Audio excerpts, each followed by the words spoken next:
sur le podcast Enfance en Nature, le podcast qui parle d'éducation en plein air. Je m'appelle Claire et chaque semaine, je reçois ici un ou une pédagogue qui nous partage son expérience en matière d'éducation hors des murs. Famille, professeurs des écoles, éducateurs, animatrices. Ces conversations ont pour but de transmettre et diffuser des pratiques diverses et variées qui tendent toutes vers un objectif, permettre aux enfants de passer un maximum de temps en extérieur et plus particulièrement au contact de la nature. Si vous souhaitez soutenir le podcast, n'hésitez pas à laisser un avis ou 5 étoiles sur votre plateforme d'écoute et surtout à le partager autour de vous pour disséminer les graines de l'éducation en plein air. Je vous souhaite une très belle écoute.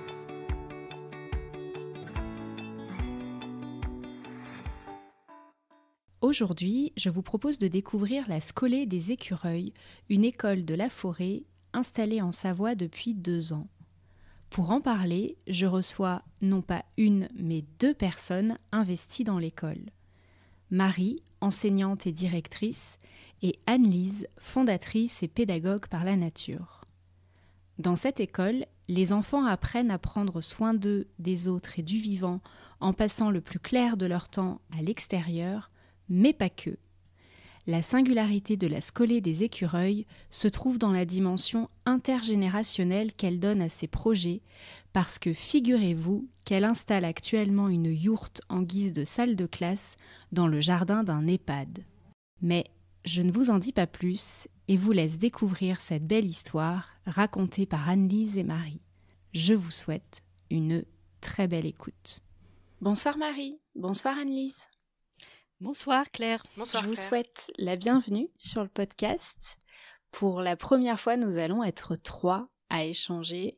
Donc, nouvel exercice pour moi, mais je suis ravie que vous soyez là toutes les 2 parce que vous travaillez ensemble au sein de la Scolée des Écureuils, qui est une école alternative installée en Savoie et dont vous allez évidemment nous parler.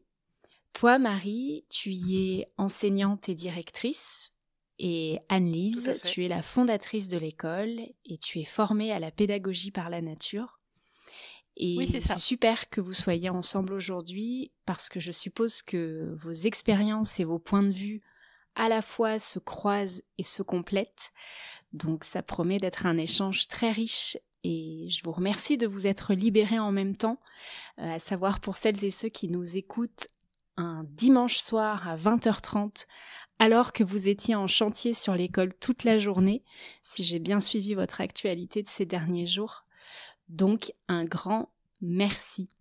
Alors, en préparant l'épisode, je me suis demandé si je prenais le temps de vous demander si vous aviez l'une et l'autre grandi au contact de la nature, qui est une question que je pose à chaque invité, parce que je me suis dit qu'on n'aurait peut-être pas forcément le temps d'évoquer tous les sujets par la suite. Mais en fait, c'est une question que j'aime tellement parce que ça nous permet à nous, qui vous écoutons, d'en savoir un peu plus sur vous et à vous de vous replonger dans ces souvenirs. Alors on va quand même prendre le temps de vous demander quels sont vos souvenirs d'enfance avec la nature. Marie, je te laisse commencer. Alors, en effet, moi j'ai vécu les 9 premières années de ma vie dans la nature. En fait, je vivais dans une sorte de lotissement entouré de champs de maïs. Et mes meilleurs souvenirs sont sur une grande pelouse avec les bagarres organisées avec les garçons et les filles, ou les grands rassemblements de vélos, ou encore l'été, les jeux qu'on faisait dans le Nant, c'est-à-dire le petit ruisseau du coin, qu'on aimait beaucoup, où on pouvait s'amuser à lancer des pierres ou à sauter sur ce qu'on appelait des lianes pour jouer à Tarzan. Donc c'est vraiment des bons souvenirs. Et toi, Anne-Lise ? Mais moi, j'ai grandi en région parisienne et j'étais dans un endroit vraiment privilégié parce qu'il y avait beaucoup de nature autour, la nature assez domestiquée quand même. Mais j'ai beaucoup joué dehors petite avec ma sœur et puis les voisins voisines. Et ma maman aimait beaucoup la nature. On avait un jardin assez sauvage. Elle m'a vraiment, fait découvrir, toutes les petites plantes, enfin j'ai les petites plantes, les petites bêtes. J'ai vraiment, développé un intérêt pour la nature sauvage avec ma maman. Et on est beaucoup partis en montagne aussi quand j'étais toute petite et vraiment j'étais fascinée par la nature, en haute montagne, hein, voilà. Pour comprendre l'origine de la scolée des écureuils et ce qui vous a amené à vous investir dans un tel projet, j'aimerais bien connaître votre parcours à l'une et à l'autre, dans les grandes lignes bien sûr, de votre formation initiale jusqu'au moment où vous vous rejoignez autour de ce projet. Anne-Lise, tu veux bien nous en dire un peu plus sur toi ? Mais donc moi j'ai fait une formation, en biologie végétale. J'ai terminé avec à l'époque ça s'appelait un DESS, c'est un bac+5 qui était très orienté sur le développement durable. C'était assez novateur à l'époque et j'ai été recrutée par ce biais-là, au lycée agricole, ça a été notre déménagement en Savoie, donc je suis arrivée en Savoie à ce moment-là. J'étais à l'époque emploi jeune et j'étais animatrice en développement durable et j'ai travaillé, pendant presque 20 ans, au lycée agricole et j'ai, créé une ferme pédagogique. Donc il y avait une ferme de production et j'ai développé l'accueil pédagogique, sur cette ferme de production. Et puis, il y a eu un moment donné où, je commençais à enfin voilà, j'avais envie de voir autre chose et voilà, j'ai vu, une petite vidéo YouTube sur les écoles de la forêt, au Danemark et je me suis dit: «Mais en fait, c'est ça qu'il faudrait développer en France», et moi, j'avais vraiment envie de suivre les enfants, plus longuement que ce que je faisais, c'était quand même assez ponctuel, les visites à la ferme pédagogique et du coup, je suis partie sur cette idée-là de développer ça. C'était fin 2019, donc le covid est arrivé là-dessus. Ça a pas été simple pour monter le projet. Il m'a fallu 3 ans et puis, en septembre 2022, on a ouvert l'école. Et du coup, tu t'es formée avant de te lancer dans ce projet ? Est-ce que tu as suivi des formations particulières ? Oui, tout à fait. Donc, j'ai suivi, la formation, Forest School Leader Level 3 en Angleterre. Donc, c'est une formation, qui est similaire à celle qui est proposée en France, mais, à l'époque, c'était, pendant le covid et en plus, il y a peu d'organismes de formation à l'heure actuelle. Donc pour moi, c'était plus simple d'aller me former en Angleterre, du coup. Donc c'est la formation pour devenir, directrice, d'école de la forêt, en fait. Ça m'a permis d'avoir une solide, formation, notamment au niveau de la sécurité. Ça, c'était quelque chose qui était très important pour moi. J'avais fait aussi, un premier stage, de survie douce en forêt, donc qui m'avait appris pas mal de petites techniques. Et puis ensuite, je me suis formée au modèle H-Shields, avec Permavision et donc là je continue, donc le modèle H-Shields en fait, c'est un modèle qui, s'inspire, des peuples premiers qui ont su à la fois préserver la paix et leur environnement. Donc John Young qui a, formalisé ce modèle, il a en gros, synthétisé ce qui est commun à tous ces peuples en fait, hein. Qu'est-ce qui permet à un humain de vivre en paix et en harmonie avec la nature, dans laquelle il est quoi et dont il fait partie. Et donc c'est très, très riche, c'est très intéressant. Le film, L'autre connexion, dont vous avez peut-être déjà parlé avec, qui a été fait par, Cécile Faulabert, m'inspire beaucoup et donc je pense que voilà, donc l'idée c'est vraiment de pouvoir arriver à mentorer les enfants, dans cette découverte de la nature, de façon, vraiment holistique dans le développement humain. Et toi, Marie, c'est quoi ton parcours ? Alors, j'ai commencé par, me lancer dans des études, d'histoire-archéologie et pendant 10 ans, donc j'ai soutenu une thèse en histoire ancienne. J'étais spécialisée dans la religion de l'Antiquité, du Proche-Orient, notamment en Syrie et parallèlement pour financer, mon travail de thèse, j'ai passé le CAPES d'histoire-géographie. J'ai enseigné quelques années, dans les zones, assez compliquées du 93 et en fait, je me suis rendu compte que l'enseignement dans ces conditions m'a pas plu, je voyais pas assez les enfants, j'avais l'impression de pas leur être utile.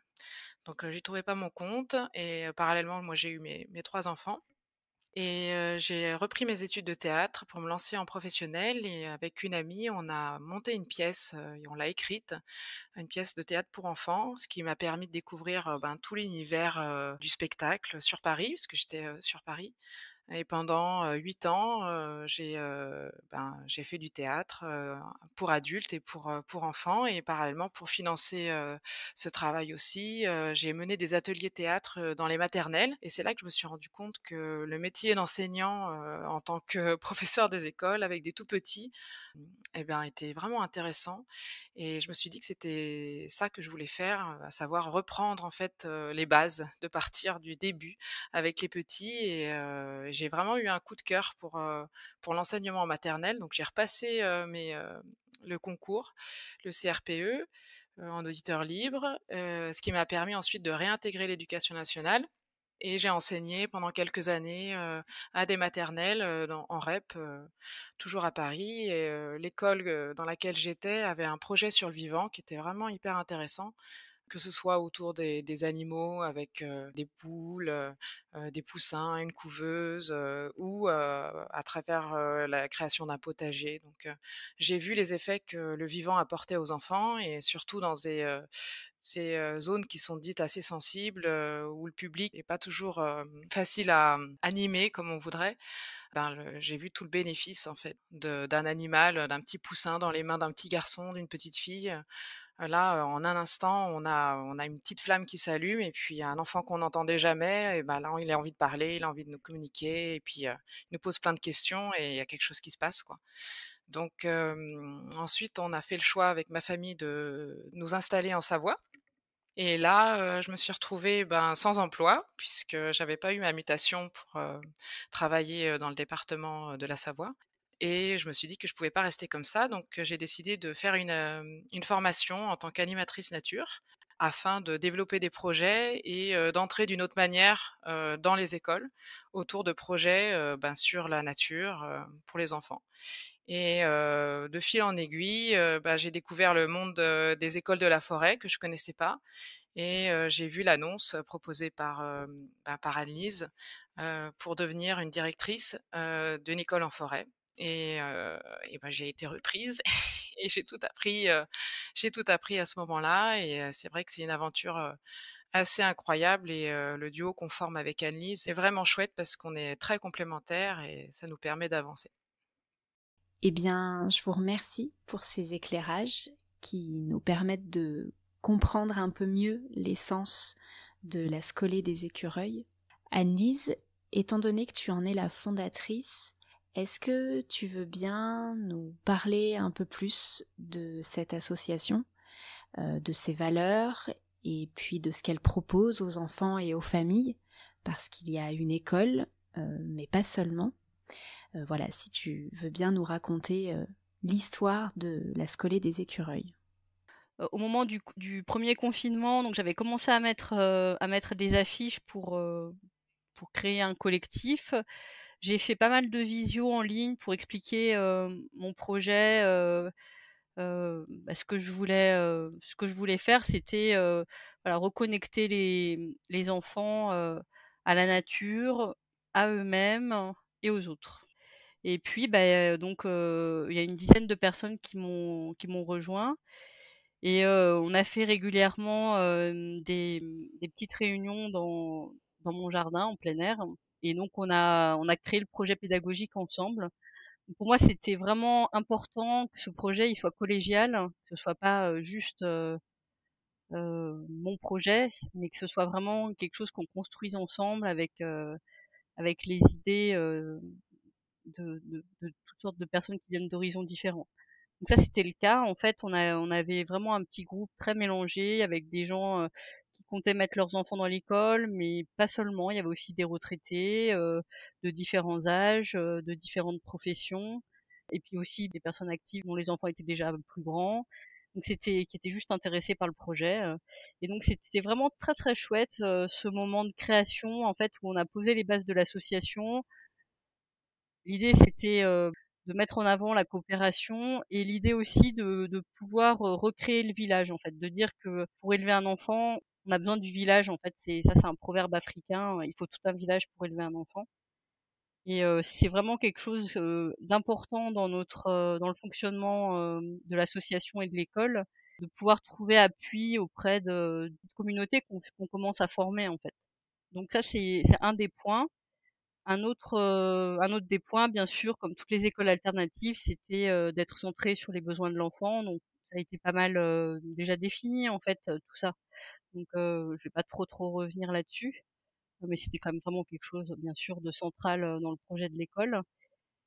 Et puis, l'idée, c'était aussi, donc de pas seulement proposer, l'association ne gère pas seulement l'école, mais aussi des ateliers à destination de tous. Et donc on propose effectivement des ateliers, en forêt le samedi, un samedi par mois. Donc pour les personnes qui viennent régulièrement, il y a vraiment un suivi, enfin, elles ont vraiment une expérience de nature, tout au long de l'année. C'est pas le cas de toutes les personnes, mais il y a quelques personnes qui viennent très régulièrement. Et on propose également des ateliers pour les tout petits. Donc ça s'appelle les petits écureuils et ça c'est des ateliers qui s'adressent, aux bébés et leurs accompagnateurs. Donc les bébés de 1 à 3 ans et puis souvent il y a les grands frères, grandes sœurs qui viennent également. Donc c'est plutôt 1 à 5 ans, quoi. Et puis, on propose dans l'idée aussi, c'était, de pouvoir, proposer des formations et de pouvoir également proposer des événements, participer aux événements, de la commune, en fait, pour vraiment rayonner et puis partager, notre vision, en fait, de l'importance, de se reconnecter à la nature, on va dire. Et du coup, l'école, les ateliers, les formations, vous êtes 2 à animer tout ça? Alors, donc il y a tout un collectif de bénévoles qui participent. Là, par exemple, cet après-midi, il y avait, on était une bonne dizaine de bénévoles, à œuvrer sur le terrain, pour le préparer, pour la rentrée et puis pour les portes ouvertes. Et donc il y a quelques personnes qui font partie, donc moi et puis, 2 autres personnes qui sont dans la direction collégiale de l'association. Il y a pas un président, un secrétaire et un trésorier, c'est une direction collégiale. On a toutes les 3, la même responsabilité légale. Après on se partage quand même, les tâches, hein, mais on porte la même responsabilité légale toutes les 3. Et puis, ça c'est donc une association, avec une gouvernance collégiale, c'est-à-dire, les décisions se prennent par consentement de tous. On débat tant qu'on n'est pas arrivé à un consensus, en fait. C'est pas le cas, par exemple, en assemblée générale, mais, dans les cercles de gouvernance, on essaye de faire ça. Pour l'instant, ça n'a pas été trop un problème parce que, on était globalement, tous d'accord, mais par la suite, ça peut être, des choses qui sont un peu, challengeantes, quoi. On verra. Donc du coup, non, il n'y a pas que Marie et moi, il y a tout un collectif de bénévoles qui participent à faire fonctionner l'association. Alors, sur le podcast, la pédagogie par la nature a déjà été abordée et précisée plusieurs fois. J'ai notamment accueilli à l'automne dernier Kini, qui est enseignante à l'école La Forêt des Lucioles, qui est une école de la forêt située en Haute-Savoie. Et Kini avait présenté la façon dont la PPN s'applique dans sa structure. Mais des écoles de la forêt, on n'en compte qu'une quarantaine en France pour le moment. Et s'il y a des similitudes, elles ont toutes leur identité et leur fonctionnement propre. Marie, est-ce que tu veux bien expliquer comment la Scolée des Écureuils se présente, c'est-à-dire son projet pédagogique, parce qu'il y a donc la pédagogie par la nature, mais est-ce qu'il y a d'autres approches que vous mettez en œuvre? Et pour donner une idée plus concrète, le nombre d'élèves, de classes, et puis le cadre dans lequel l'école est installée. Oui, tout à fait. Alors, d'abord, pour, un peu, mettre en avant le double projet de la Scolée des Écureuils par rapport à d'autres écoles de la forêt, c'est qu'on retrouve vraiment cette idée de village, parce que, l'école en fait se trouve sur 2 lieux.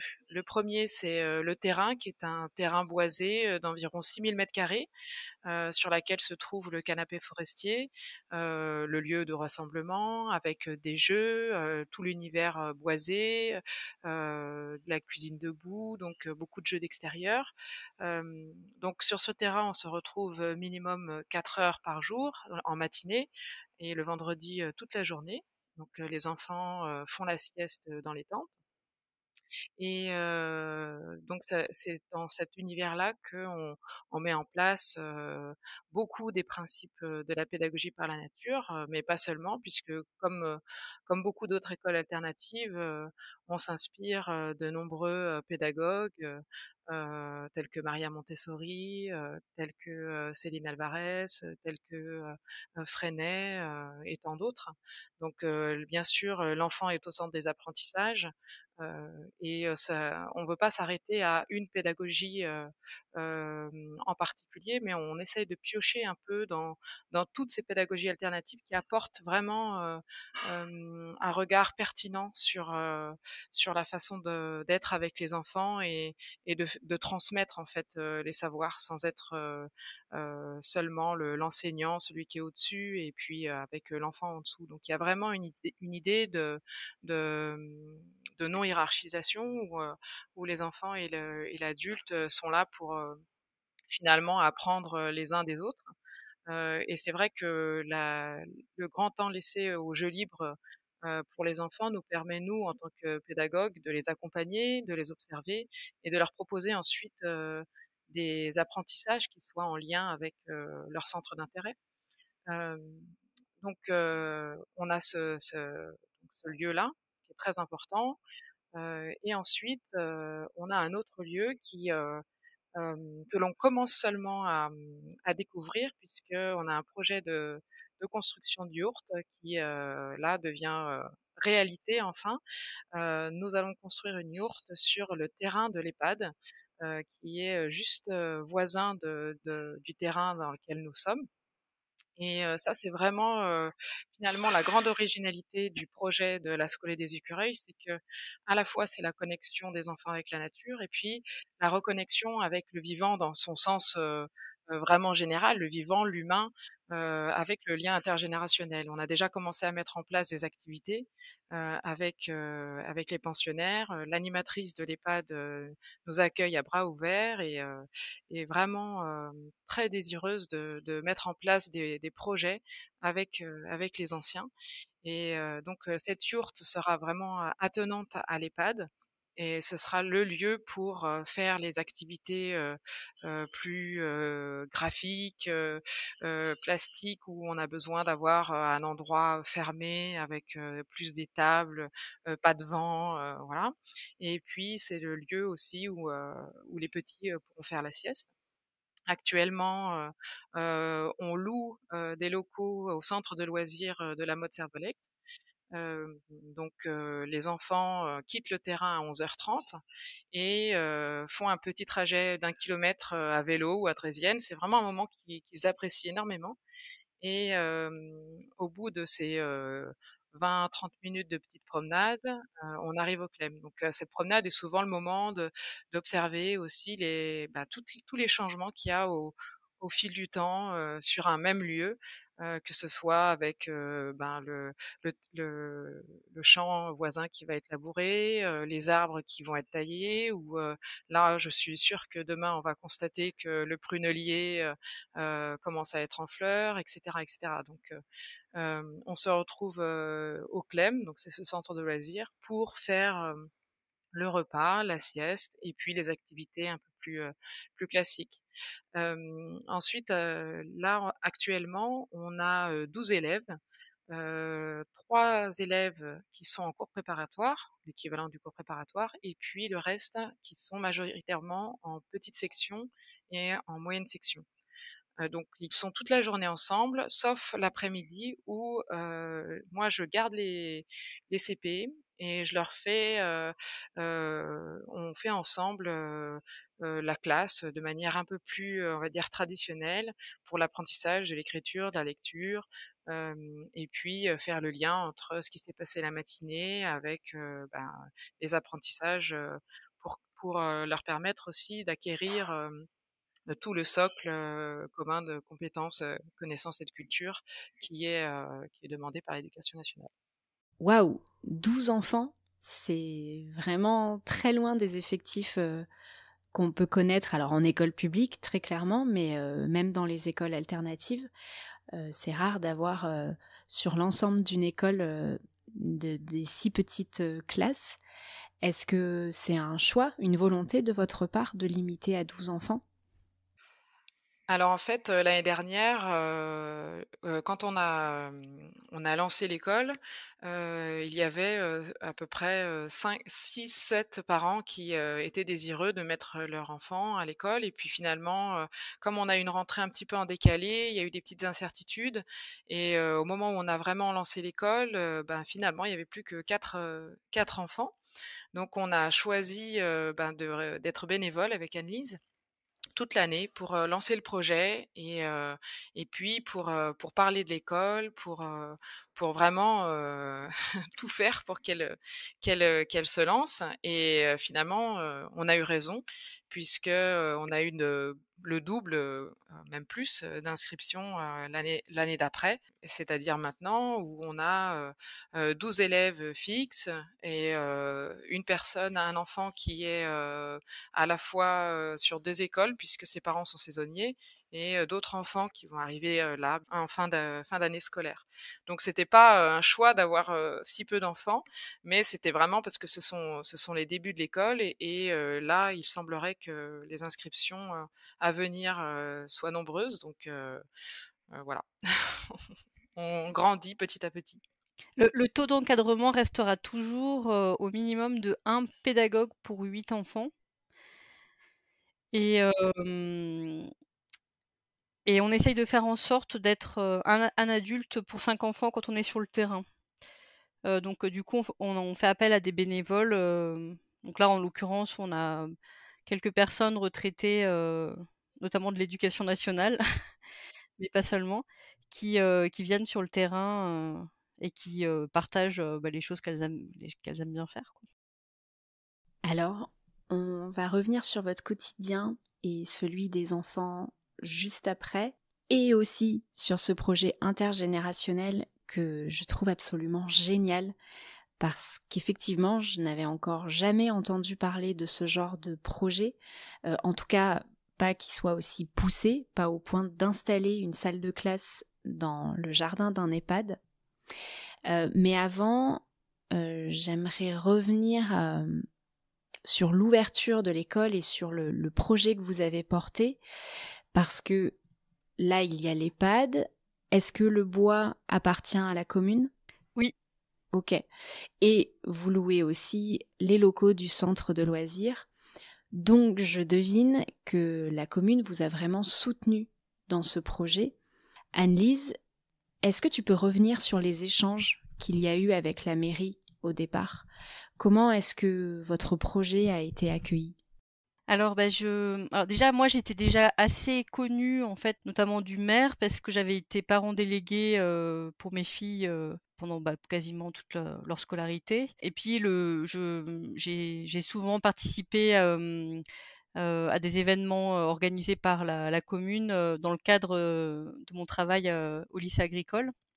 Donc du coup, j'étais pas inconnue, quand je suis allée voir le maire, en fait, pour lui présenter mon projet et j'ai reçu un très bon accueil, de sa part. En fait, il a vraiment vu le potentiel que ça pouvait, représenter, une école dans la forêt. Enfin, ça lui a vraiment parlé et c'est vrai que, du coup, je le remercie d'avoir mis à notre disposition, le terrain de Bois-Eugène où on fait école. Donc on va louer également l'emplacement où on va, implanter la yourte. Ce sont 2 terrains qui appartiennent à la commune. Ben, c'est génial quand ça se passe comme ça. Pour revenir sur votre quotidien, le vôtre et celui des enfants, Marie t'expliquait que le matin, c'est un temps en extérieur. Est-ce que pendant ces temps-là, c'est uniquement du jeu libre ou est-ce que vous proposez des activités des temps dits de travail, pour utiliser un langage plus courant dans le milieu scolaire. Sur ces temps en extérieur, qu'est-ce qu'il s'y passe exactement? Alors en fait, le matin, on a, progressivement ritualisé un peu des temps avec, un accueil, proposé aux parents à partir de 8h30 jusqu'à 9h. Ce qui permet aux enfants d'arriver de manière échelonnée et puis, ça nous permet aussi de discuter un peu avec les parents, de voir comment a été la nuit, de voir comment vont les enfants et cetera. Hem, Quand tous les enfants sont arrivés vers 9h, on leur laisse, environ 30 minutes de jeu libre où, ils retrouvent le terrain, où ils peuvent aller observer s'il n'y a pas des changements ou continuer un jeu qu'ils avaient, commencé la veille avec les copains, toutes sortes de choses. Et à 9h30, on se rassemble tous dans le canapé forestier pour, déjà faire le point sur, ses émotions, comment on se sent le matin, quelle est la météo du jour, que ce soit la météo de leur petit cœur ou la météo de tout simplement, du ciel. On fait la date, on a un rituel de mathématiques. Alors, on change un peu tous les jours. L'idée c'est d'activer un peu, tous ces apprentissages autour de la frise numérique, le comptage, le dénombrement et cetera. Et puis, on va travailler le langage en leur, proposant ensuite, un thème qu'on va aborder, soit sur, par exemple toute une période ou soit, pour la journée. Par exemple, la période précédente, donc la 3e période, on a, choisi avec Annelise de travailler en particulier sur les oiseaux puisque en fait, c'est un moment idéal pour pouvoir les observer au mieux. Il y a pas du tout de feuilles sur les arbres et c'est vrai que c'est un moment où dès qu'il y a un petit rayon de soleil, on les entend chanter, à merveille et on peut les observer et on construit des mangeoires, on fabrique, toutes sortes de petits espaces, pour aider les oiseaux à se nourrir et surtout aussi pour, pouvoir mieux les observer. Alors soit, parce qu'ils sont à côté de nous, soit à l'aide de jumelles. Donc en fait, une fois qu'on s'est rassemblés, on se retrouve pour un petit goûter. Nous fournissons les fruits, des fruits secs, bio et les parents apportent, des fruits frais, de saison. Donc les enfants sont heureux de faire partager à leurs camarades et après ce temps de goûter, on se retrouve pour une activité qu'on a définie avec Annelise en amont en suivant, en suivant la logique d'un thème qu'on a choisi préalablement, et puis en adaptant aussi, ces activités à ce qu'on avait observé sur le terrain.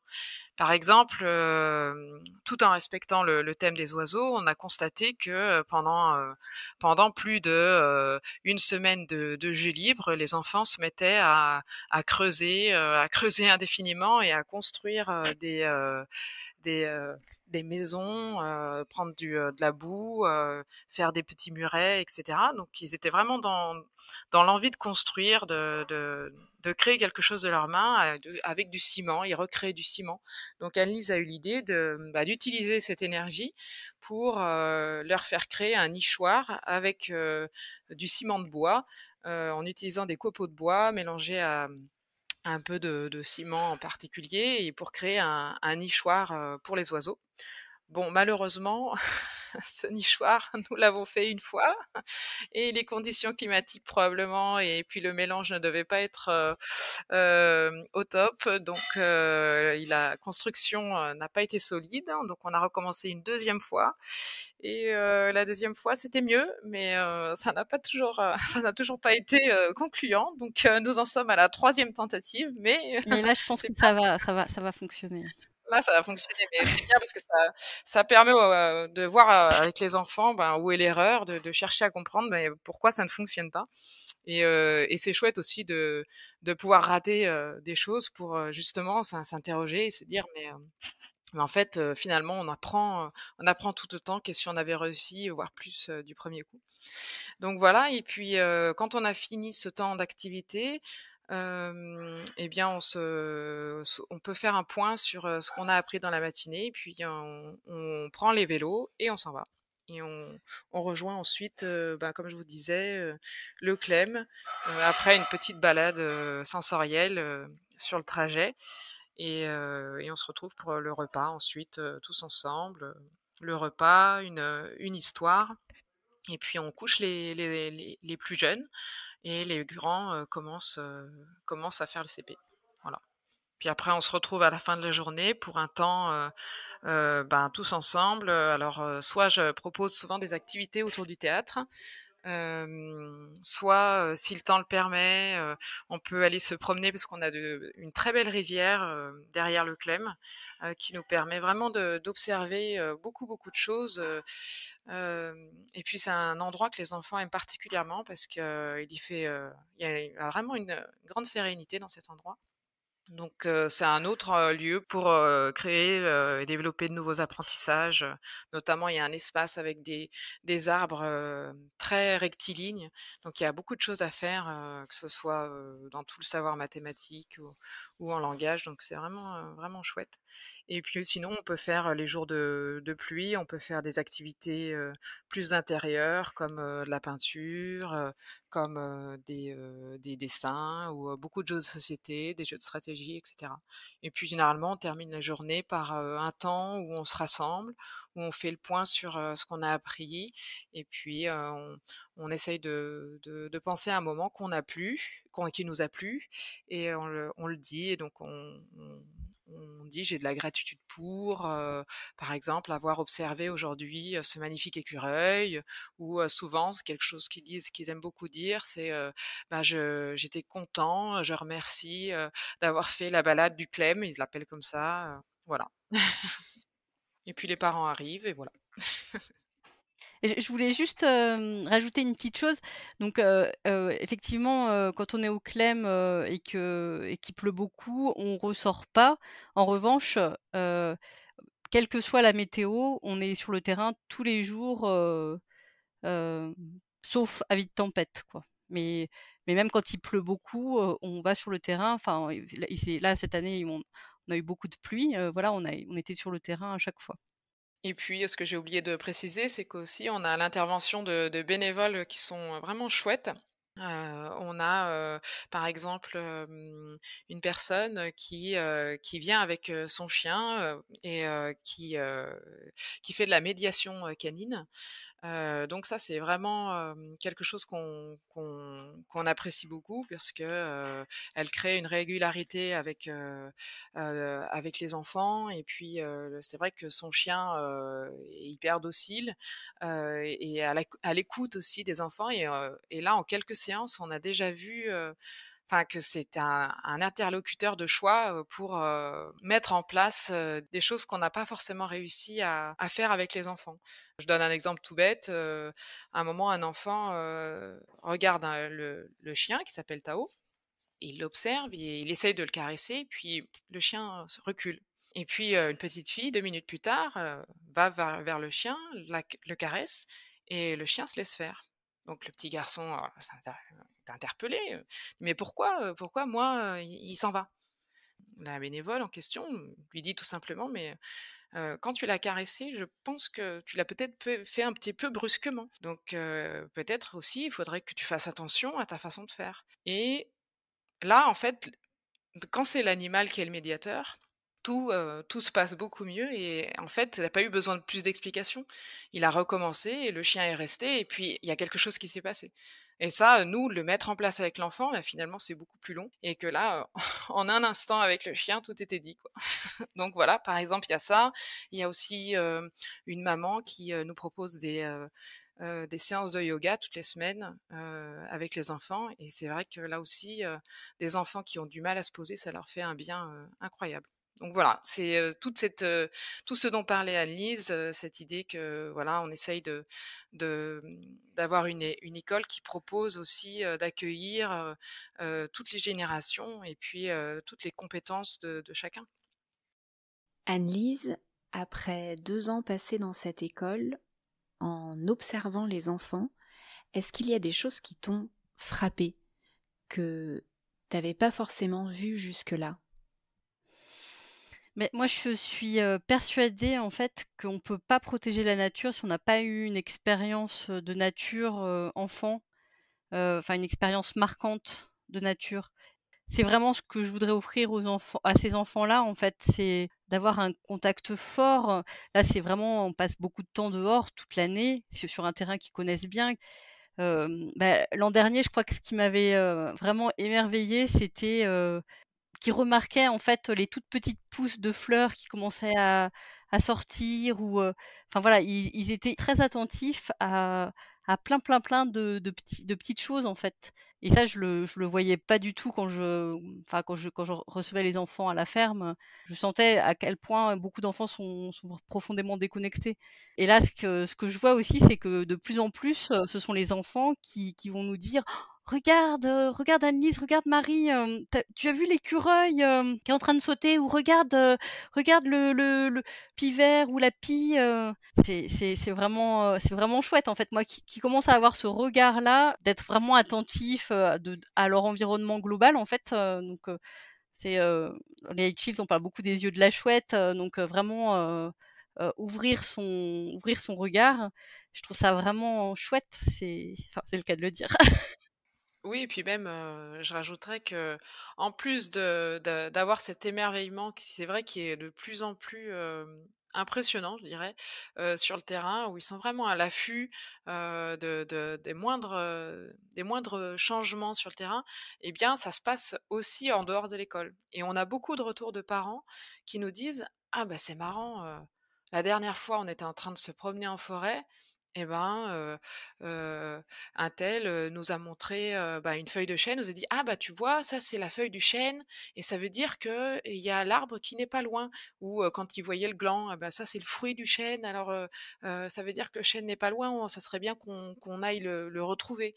Ou, on a beaucoup d'exemples comme ça d'enfants qui se retrouvent, avec un autre groupe d'amis et ils se retrouvent avec des enfants qui vont, s'amuser à inonder les fourmis, à découper en petits morceaux les vers de terre ou, bah, bref, à détruire, le vivant et c'est vrai qu'avec Anne-Lise, on insiste beaucoup sur, l'importance du respect du vivant, que sous n'importe quelle forme et les parents nous disaient: «Bah, c'est vrai que notre enfant se sentait d'un seul coup un peu perplexe, parce qu'ils comprenaient pas pourquoi les enfants s'amusaient en fait à détruire les champignons, à détruire les vers de terre, à détruire les petites fourmis. Donc c'est vrai que pour nous, c'est assez, c'est assez émouvant d'apprendre que, ben, les enfants et ben, ils sont comme ça avec nous, mais ils sont comme ça, dans leur famille et que c'est même les parents qui nous disent: bah, moi, en ce moment, il est en train de m'apprendre des choses sur les plantes, il est en train de m'apprendre des choses sur les fruits» et cetera. Pour moi, en fait, on pourra pas faire donc là, c'est à une échelle plus globale, mais on pourra pas avoir, espérer faire une transition écologique, réelle si on change pas notre rapport, au vivant, en fait. On est vraiment dans un mode prédateur et pour changer ça, c'est pas simple. Et pour moi, vraiment, le fait que les enfants soient baignés, dans ce contexte de nature, hem avec, justement, souvent on insiste sur le fait de pas prendre plus que par exemple, quand on fait une cueillette, de pas prendre plus que ce dont on a besoin, de pas couper pour couper, mais couper ce dont on a besoin et en conscience. Et j'espère vraiment que, ces futurs adultes, auront un autre rapport à la nature, que beaucoup d'humains aujourd'hui. Je te rejoins totalement là-dessus. J'ai la même vision que toi. Je voulais quand même qu'on revienne sur l'installation de la yourte parce que ça fait votre actualité en ce moment. Est-ce qu'il y a déjà des idées de projets que vous allez mettre en place avec les résidents et l'équipe de l'EHPAD? Alors, donc là, du coup, on a déjà commencé puisqu'on a notre première action, ça a été de planter des bulbes dans les jardinières, de l'EHPAD. Donc c'est des grandes jardinières. C'était rigolo parce qu'on a mis, les enfants les plus petits, on les a carrément mis dans les jardinières, que sinon ils étaient trop petits pour, y avoir accès.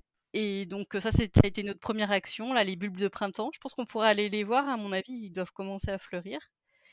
Et notre deuxième action, ça a été d'aller souhaiter la bonne année. On avait fait une grande carte de bonne année, avec des oiseaux, sur des fils. Enfin, on avait fait une belle carte géante et on a été porter cette carte et c'était vraiment très, très chouette. C'était le premier vrai contact des enfants avec les personnes âgées de l'EHPAD.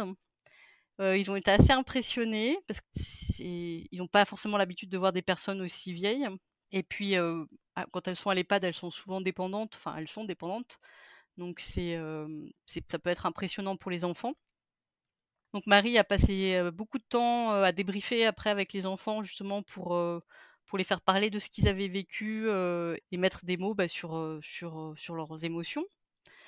Et donc notre dernière intervention, ça a été, pour le carnaval. Donc on avait fait des masques d'animaux, de la forêt et donc on est allé défiler, partout dans l'EHPAD. En fait, on a été, dans les différents secteurs, les secteurs des personnes atteintes de la maladie d'Alzheimer, des secteurs, avec des personnes qui sont, très dépendantes, donc c'est très chouette et ce qui est très étonnant, enfin, je pense que notamment avec un des groupes des personnes atteintes de la maladie d'Alzheimer, en fait, les enfants sont arrivés et il s'est tout de suite passé quelque chose. Enfin, il y avait pas besoin de mettre en place des grandes activités ou quoi que ce soit. En fait, ça a été immédiat. En fait, on a tout de suite vu un grand, grand sourire, sur le visage des personnes, qui étaient toutes ternes avant.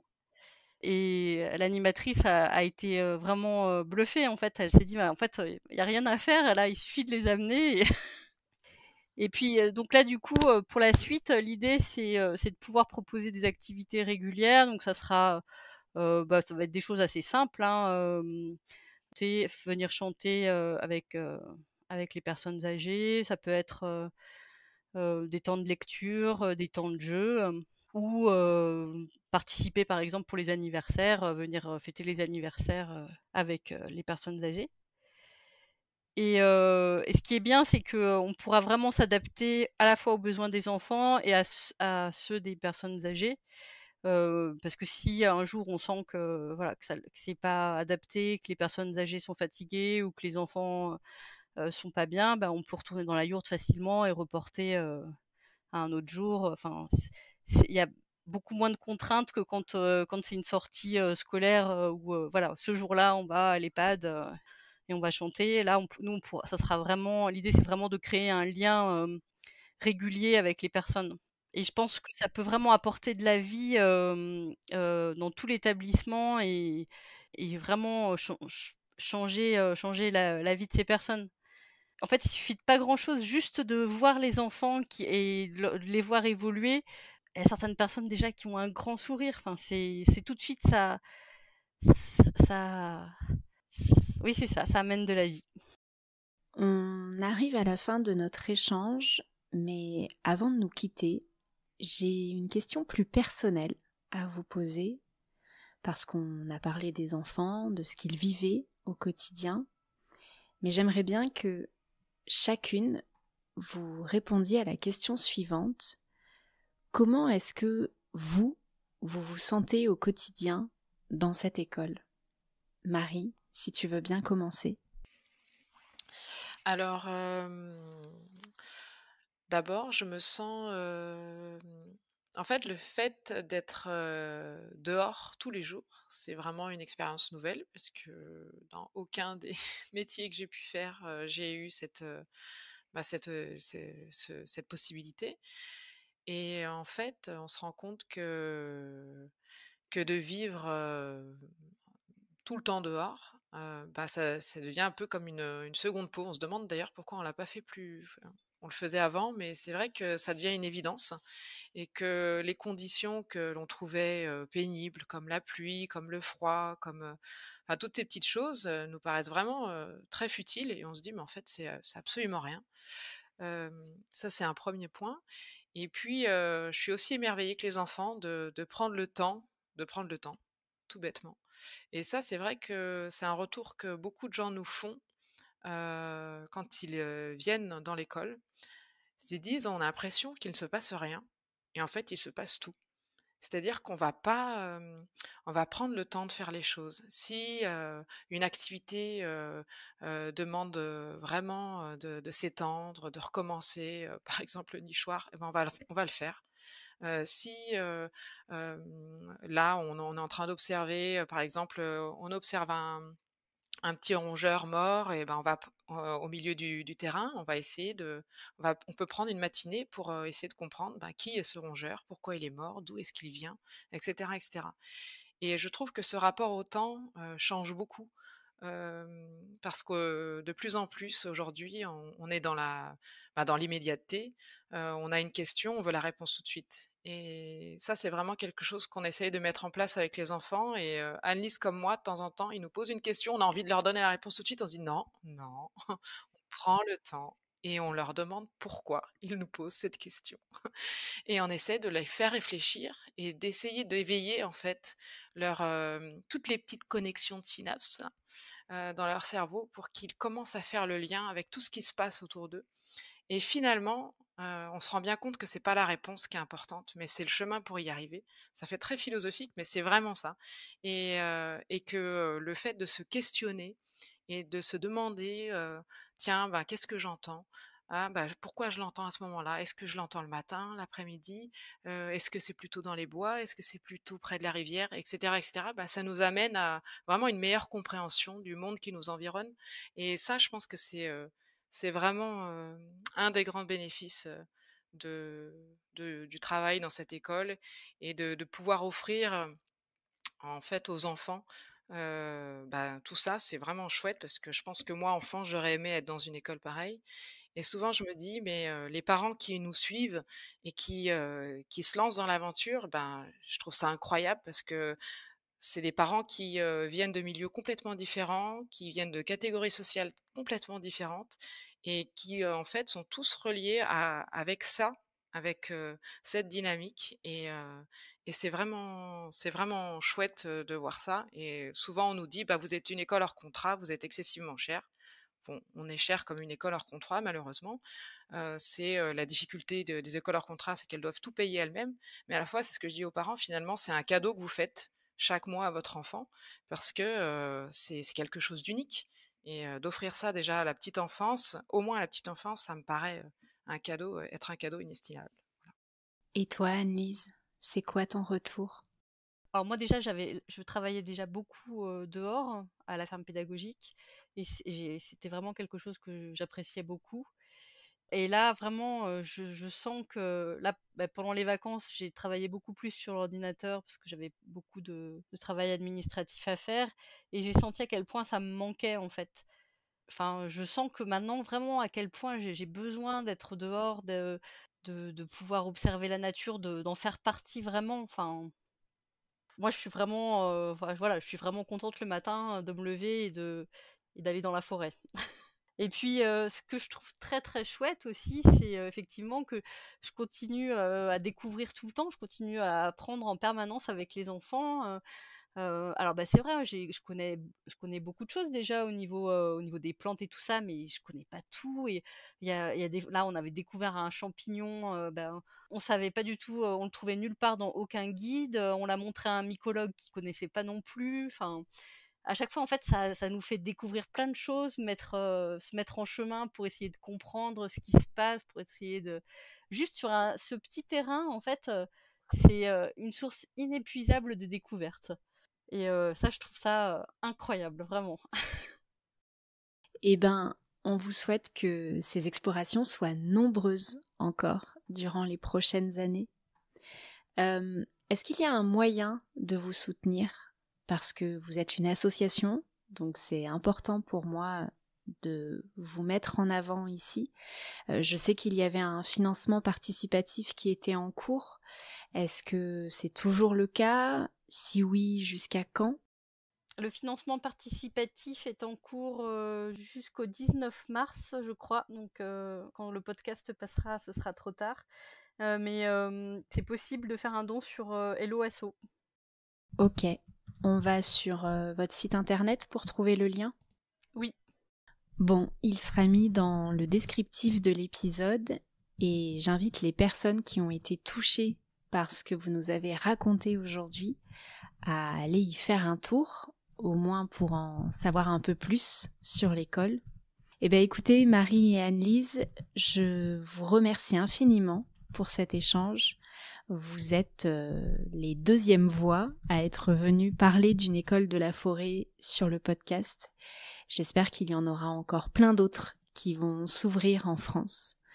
Je vous souhaite une très belle continuation. Merci beaucoup Claire de ton invitation. Merci beaucoup Claire. Merci à toutes et à tous pour votre écoute. J'espère que cette discussion vous a plu et qu'elle éveille en vous une certaine curiosité pour l'éducation en plein air, voire même peut-être une envie de militer pour qu'elle se répande davantage. Pour en savoir plus sur mon invité du jour, je vous invite à vous rendre sur le site pédagogieduvivant.fr. Vous y trouverez toutes les infos à son sujet ainsi que ses recommandations. Sur ce, je vous donne rendez-vous la semaine prochaine pour un nouvel épisode. Et d'ici là, n'oubliez pas, sortir, ça ne doit être que du kiff. Allez, ciao ciao, à bientôt.